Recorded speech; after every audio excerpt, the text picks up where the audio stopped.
For this week's fly, we have a John McClure Kill Whitey. This was designed to imitate a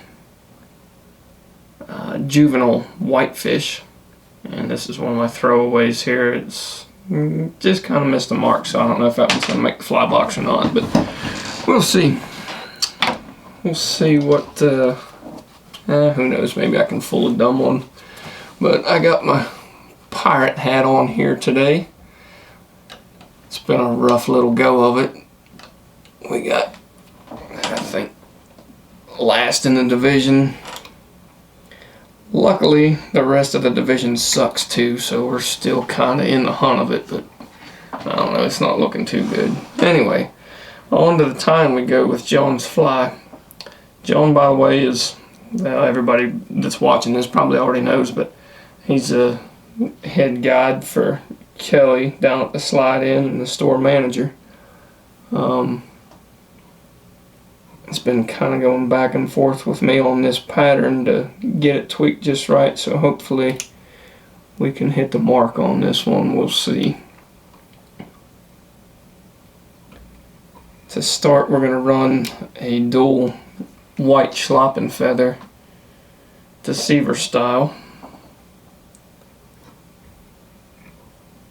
And get this measured out. Easy now.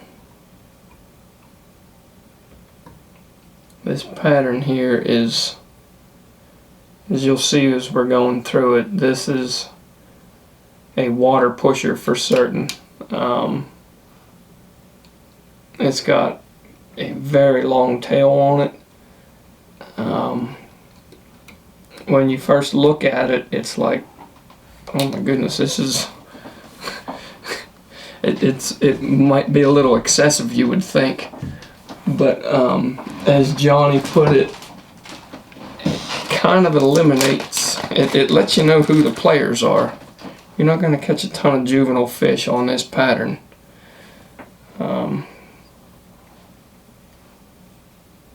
For the body of this one, we're going to go with some white UV polar, or it's UV polar chenille in pearl. There we got it.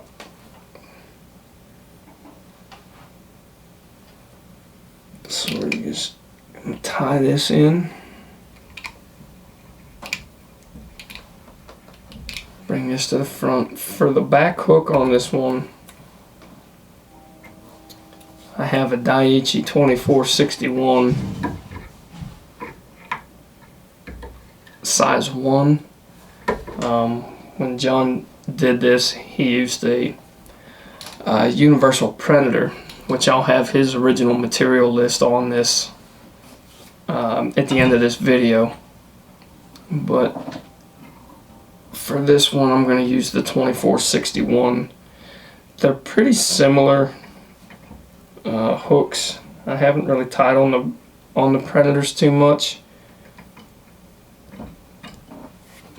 but they are pretty similar as to where they have the straight eye, the Aberdeen bend. I'll have to give them a shot next time. Next time I'm buying hooks, I'll have to give him a shot, see what the differences are. But for our body, we're going with this polar chenille. We're just wrapping this through every third or fourth wrap. Just take it, give it a quick pinch, an anchor wrap, just set it in place. 2 more and we'll take this right to the front.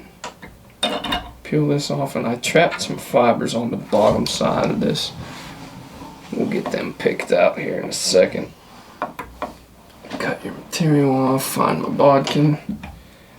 I got a few trapped down here on the bottom, so we're just going to pick this out just a little bit.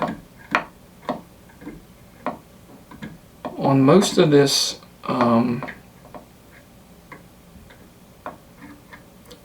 colored polar chenille, they're pretty sparse. When you get into like the You know, like your yellows, your whites, your blacks, they're pretty sparse.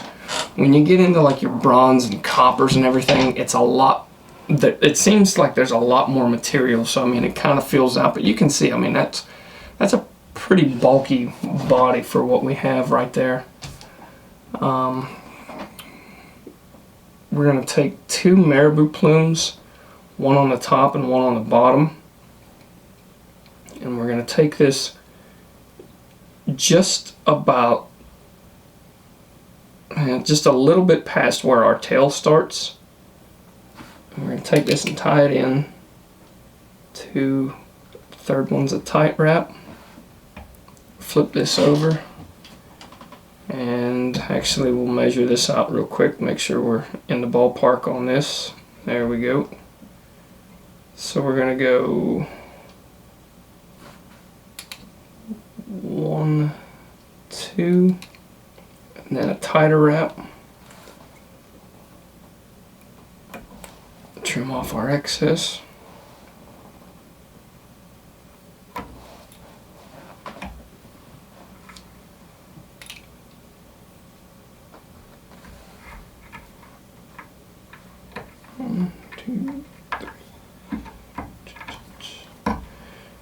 Get this one whip finished and we'll be on to the front hook.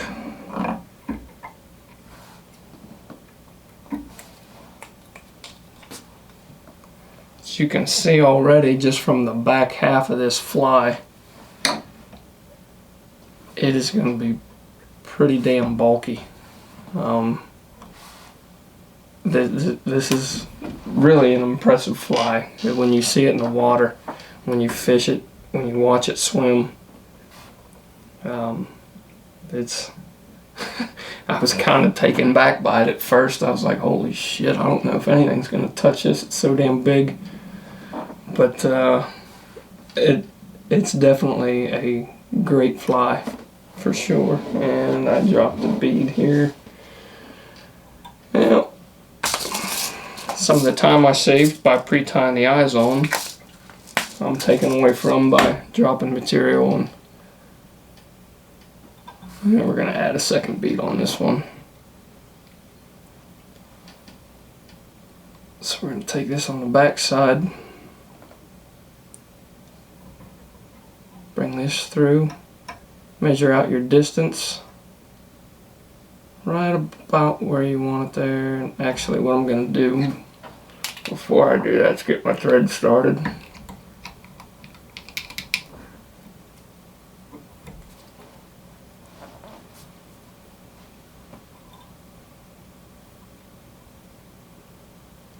I took this fly down to the Missouri the other night just to kind of give it a swim. It was when I was first starting to tweak it on getting it as close to how Johnny tied it as possible. And I was just down there, just basically giving it a swim, seeing what all I needed to do, what all I needed to change on this. Because I was off the mark a good bit when I first started tying this, and I had just an absolute pig come up and flash at it.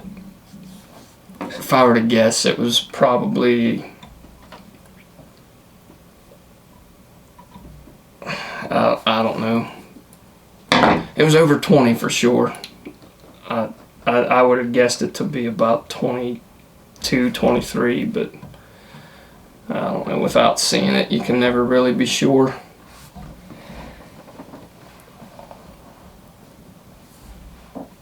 We're gonna get this back hook in place. The front hook is a Gami B10S. Let's see if I can find it here. There we go. 1/0.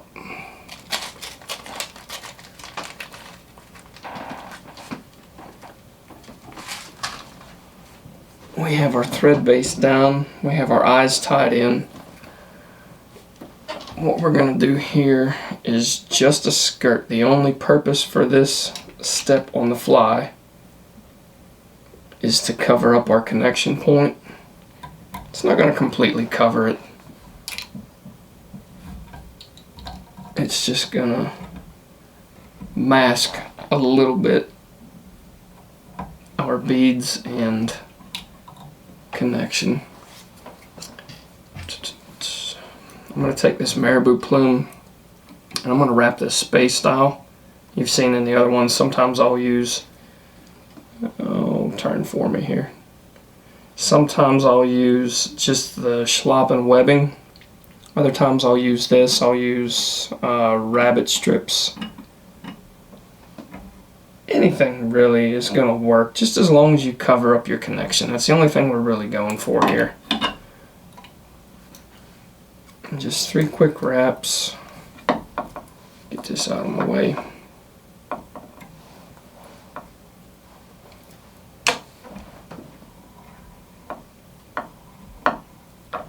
And peel all this back and go. If you've watched the other videos, I always say to take it right back to the point, to where the barb of the hook starts running up. It seems like if you take your material back when you're tying your skirts in, all the way back to that barb, it robs you of a little bit of motion. So we're just going to keep this, we're going to keep it just in front of the barb of our hook. Let me get zoomed out a little bit so we can see a little bit better. That's the first I checked my monitor in a while. For the body on the front hook, we're going to take UV puller again in pearl. And the vise doesn't want to quite hold that. Tie this off.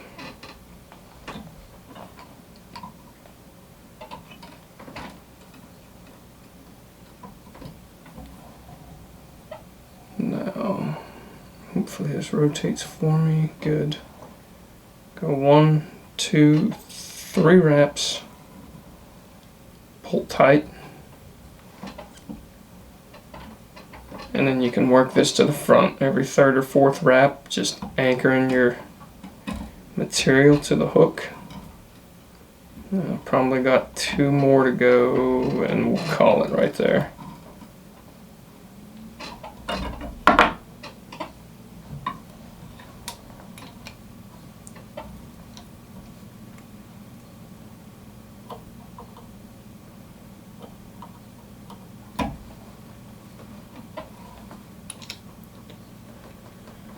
Cut that off, trim it. You can see the bulk, the flash that this body has. We'll peel all of our material back out of the way. We're going to take 2 more stacks of marabou.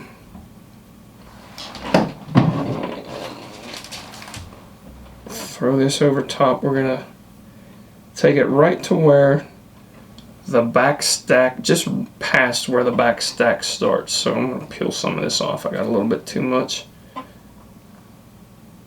And we're going to tie this in.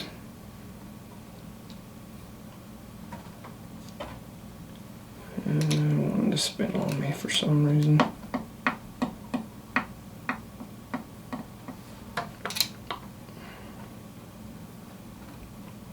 That looks a little better. That piece wanted to spin.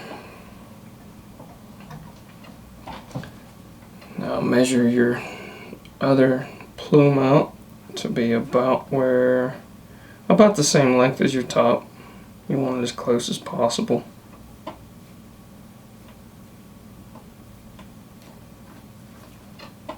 Take it, spin it around, throw it on the bottom.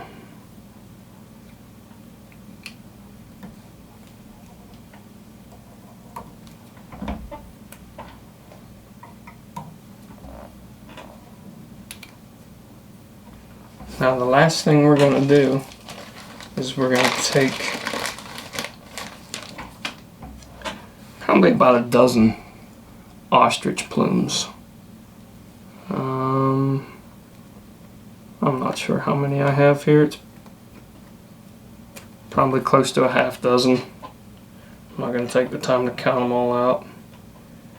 And you're going to take these plumes and run those the length so it mirrors where your back marabou stops.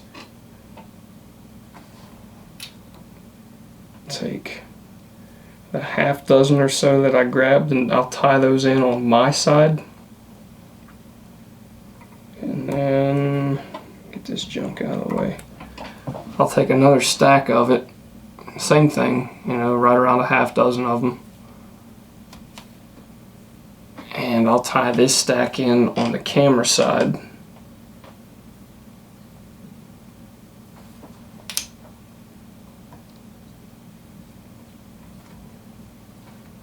This just adds more bulk, more motion to the fly. As you can see, I mean, it's pretty wild. There's just so much going on with this fly. Once you see it in the water, it's even more impressive. Pull this out to finish this fly off. I don't know if I have the package around here or not.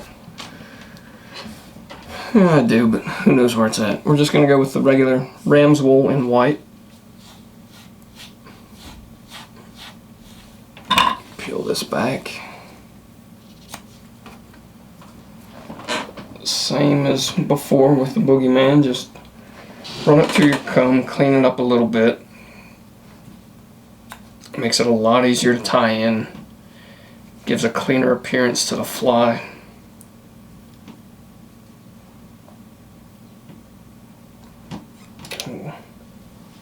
Tie this stack in, peel this back, and then right in front of that we'll tie a piece in on the bottom.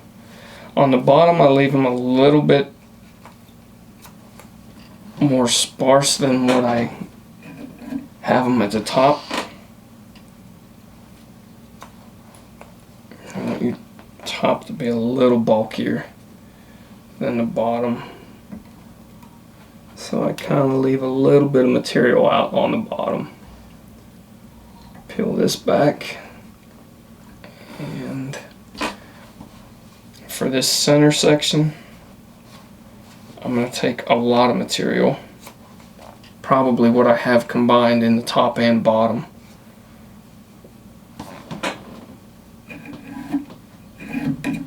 Clean this up and cut my tips. And I'm going to take this, just like the boogeyman video, if you watched that one, I'm just going to kind of take this clump and I'm going to put my finger through it to where it just flares out a little bit, and I run this over top, right behind my eyes. Pull down 1, 2 loose wraps, and the third one I really tighten up on it. And then I peel all of this back.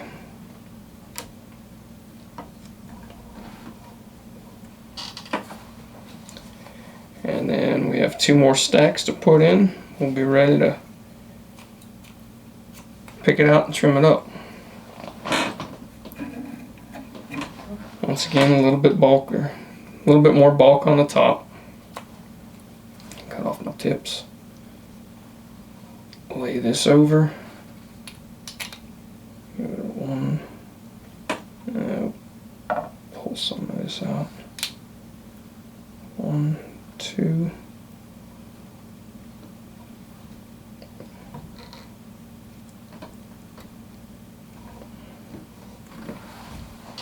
And then a stack on the bottom.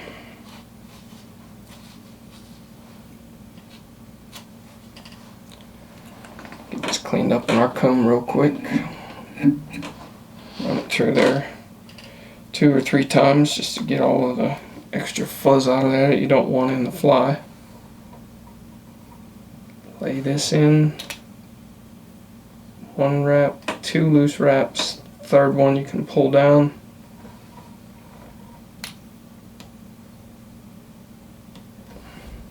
Ready to whip finish.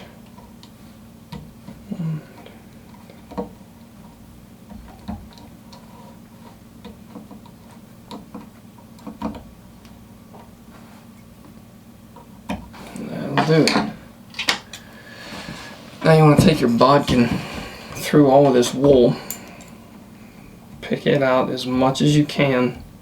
Even though we ran it through our comb and it's pretty well clean, when you run your bodkin through what you have tied onto your hook, it just gets rid of any extra tangles and twists that you have, and it makes a lot cleaner of a head.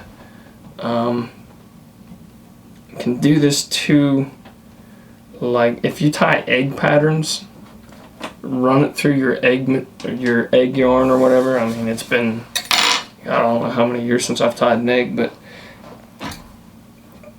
when I was tying them, this is something that will help out when you're tying egg patterns as well. Just pick this stuff out as much as you can, and it'll eliminate the gaps that wind up forming in your head, and it just looks a lot cleaner. It's not really going to fish any different as far as the motion you get, but I don't know, I like my stuff to look good. So find the front of your hook like I just did right there, give it a clean cut right in front, and then you'll start trimming your head. Now the head on the Whitey is designed to imitate a juvenile whitefish, like I said. So it's going to be a lot more rounded than the boogeyman was. The boogeyman was designed to imitate a sculpin, and sculpin have the flat heads on the bottom and real rounded and wedged almost. This right here is imitating a whitefish, so like I was saying, the head is a lot more rounded than the boogeyman. So it took me a while to get this down because I've been tying a lot of boogeymen for a long time, so I wanted to keep everything close to the eyes, but and just keep these a little bit more rounded, and also tying it this way, it's going to push a lot more water too.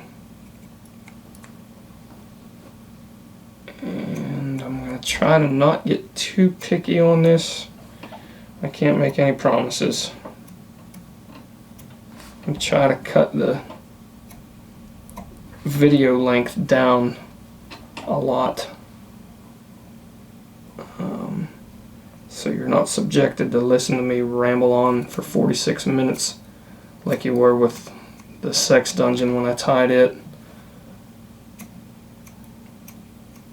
Try and keep them around 20 to 25 minutes. We'll see how I can do. I like to talk a lot when I'm tying. Nobody's here to tell me to shut up, so I just keep going.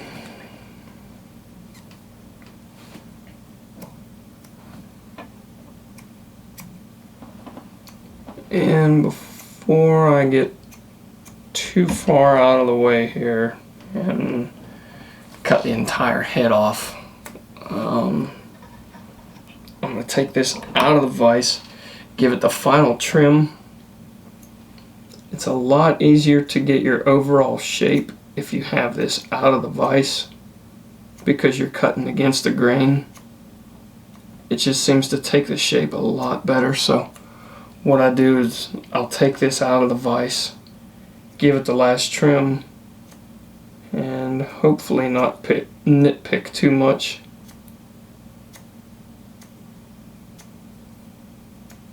There's the nice rounded head that we're looking for. I could have trimmed a little bit more off of the back on the bottom side, but like I said, I'm trying to keep these around 20 to 25 minutes, so I'll check the time in a little bit, see how I did. But that is essentially McClure's Kill Whitey. If you have any questions on this pattern or any steps that I did throughout the video, just shoot me a message. We'll try and get everything cleared up for you as best as possible. Let me get this set in the vise here and give you one last look at it. Spin this around some.